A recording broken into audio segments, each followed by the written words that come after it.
వ్యక్తి పేర్ల పార్థసారథి రెడ్డి గారు. అలాంటి వ్యక్తి 2 నిమిషాలు ఈ కార్యక్రమాన్ని ఉద్దేశించి మాట్లాడాల్సిందిగా కోరుతున్నాం. అందరికీ నమస్కారం.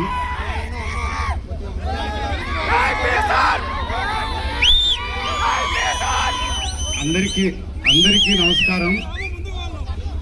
మనకు ఆంధ్రులకు ఒక రాష్ట్రం కావాలని బలిదానం చేసినటువంటి అమరజీవి పొట్టి శ్రీరాములు గారు కూడా ఇక్కడే ఉన్నారు.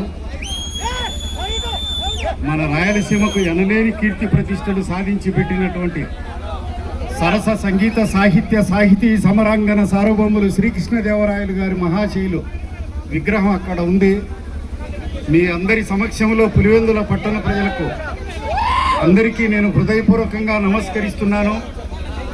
సోదరులారా, మిత్రులారా, పంచాయతీరాజ్ వ్యవస్థ జగన్ 5 ఏళ్ల పరిపాలనలో తల దించుకొని, తల వంచుకొని, తల తుంచుకొని బతికింది. తెలుగుదేశం పార్టీ అధికారంలోకి వచ్చిన వెంటనే కేవలం కొద్ది నెలల్లోనే పంచాయతీరాజ్ వ్యవస్థలను హిమాలయ పర్వతంలా సమున్నతంగా నిలిపినటువంటి ఘనకీర్తి తెలుగుదేశం పార్టీకి ఉంది. ఈ 2 సంవత్సరాల పదవీ కాలంలో తెలుగుదేశం పార్టీ సాధించినటువంటి విజయాలు అన్ని ఇన్ని కావు, ఎన్నో. 3 రాజధానులని చెప్పి ఈ రాష్ట్ర ప్రజల మనోభావాలను తునాతునకలు చేసినటువంటి జగన్మోహన్ రెడ్డి ఈరోజు చంద్రబాబు నాయుడు గారు అధికారంలోకి వచ్చిన తర్వాత ఆంధ్రుల పురాతన రాజధాని అమరావతిని ప్రతిష్ఠించడం జరిగింది. అదేవిధంగా జగన్ హయాములో పోలవరం పరుగులు తీస్తూ పారిపోయింది.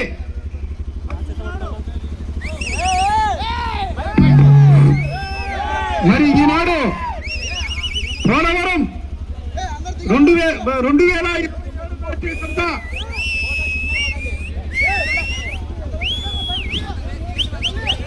నాటికంతా పూర్తి చేస్తాం.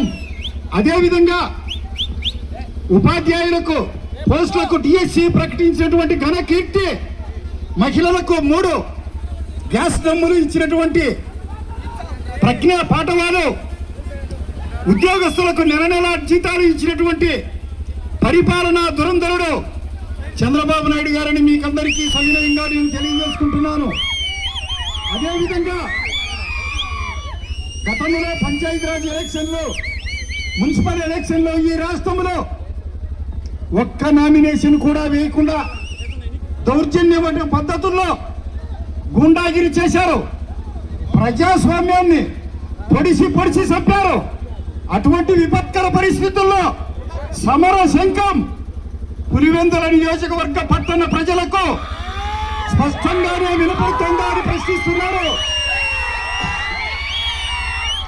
ఇంతవరకు తెలుగుదేశం పార్టీ కార్యకర్తలు బోనులో బంధించబడిన సింహాల్లో ఉన్నారు. బోనును బద్దలు కొట్టుకొని బయటికి వచ్చే రాబోయే మున్సిపల్ ఎలక్షన్లలో, పంచాయతీ బోర్డు ఎలక్షన్లలో అన్నింటిలో ప్రజాస్వామ్య పద్ధతిగా తొడగొట్టి సవాలు చేస్తూ విజయాటంకా మోగిస్తామని మీకు మరీ తెలియజేసుకుంటూ, మేము సంపూర్ణ ప్రజాస్వామ్యం నిలబెట్టేందుకు యావత్తు ప్రజానీకం సహకరించవలసిందిగా వినమ్రున్నై మీకందరికీ నమస్కరించు.